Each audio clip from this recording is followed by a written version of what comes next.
नमस्कार बच्चों, आज मैं आप लोगों के सामने अब कहाँ दूसरे के दुख से दुखी होने वाले नामक पाठ के पाठ प्रवेश लेके आई हूँ। मतलब पाठ प्रवेश में वो लिखा हुआ होते हैं, मतलब वो पाठ का सारांश हमें पता चलता है पाठ प्रवेश पढ़ने से, या फिर आजकल हम लोग यूट्यूब में सुनते हैं सुनने से। तो आप लोग ये सुनिएगा, थोड़ा सा मैं पढ़ के सुना रही हूँ और जो मतलब कठिन शब्द है उस बारे में थोड़ा बता दूँगी। ठीक है बच्चों, सुन लीजिए। पाठ पढ़ने से पहले हमें पाठ का सारांश थोड़ा सा जान लेना ज़रूरी है हमारे लिए। कुदरत ने यह धरती उन तमाम जीवधारियों के लिए अता फरमाई थी जिन्हें खुद उसी ने जन्म दिया था। मतलब यहाँ इस जगत में रहने वाले, इस धरती पर रहने वाले जीवधारियों के लिए भगवान ने इस धरती को बनाया था। लेकिन हुआ यह कि आदमी नाम के कुदरत के सबसे अजीम करिश्मे ने धीरे धीरे पूरी धरती को ही अपनी जागीर बना लिया और अन्य तमाम जीवधारियों को ज़बरदस्त दरबदर कर दिया। मतलब मनुष्य जो है वो सभी जीव जंतुओं में सबसे बुद्धिमान है और भगवान ने ही बनाया है, भगवान की ही सृष्टि है। और आदमियों ने क्या किया, बुद्धि होने के कारण अन्य तमाम जितने भी जीवधारी हैं उनका जीना मुश्किल कर दिया है। नतीजा यह हुआ कि अन्य जीवधारियों की या तो नस्लें ख़त्म होती गई या उन्हें अपना ठौर ठिकाना छोड़कर कहीं और जाना पड़ा, या फिर आज भी वे एक आशियाने की तलाश में मारे मारे फिर रहे हैं।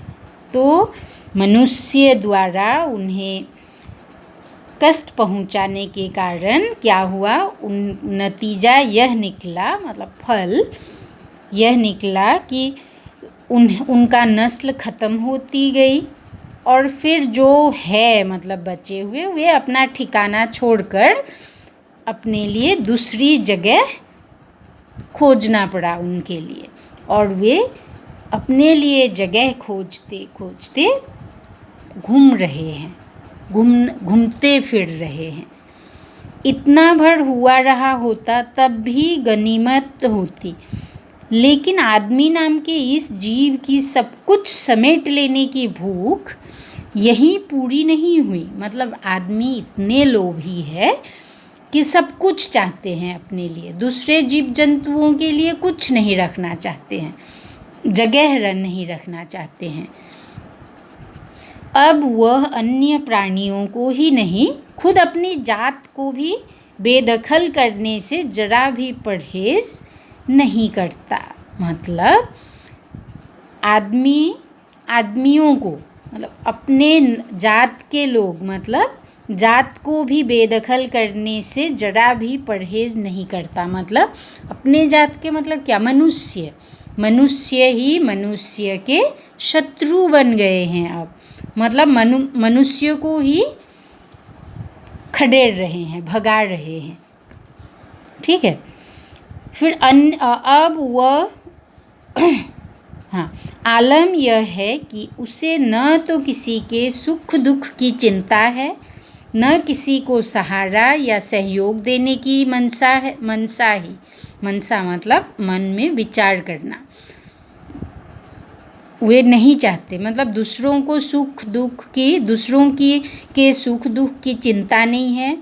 एक प्रकार के जो मनुष्य हैं इस पृथ्वी में, वे क्या करते हैं, सिर्फ अपने लिए सामान इकट्ठा करते हैं, सब कुछ हासिल कर लेना चाहते हैं, लेकिन दूसरे मनुष्यों को कुछ नहीं देना चाहते हैं और दूसरों के लिए कुछ देना तो नहीं चाहते हैं और उनके सुख दुख की चिंता भी उन्हें नहीं है, सहारा भी नहीं देना चाहते हैं, उनके मन में वो विचार है ही नहीं। यकीन न आता तो इस पाठ को पढ़ जाइए और साथ ही याद कीजिएगा अपने आसपास के लोगों को।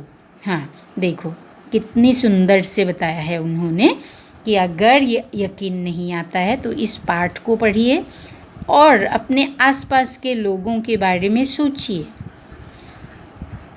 बहुत संभव है इसे पढ़ते हुए ऐसे बहुत लोग याद आएं जो कभी न कभी किसी न किसी के प्रति वैसा ही बर्ताव करते रहे हों।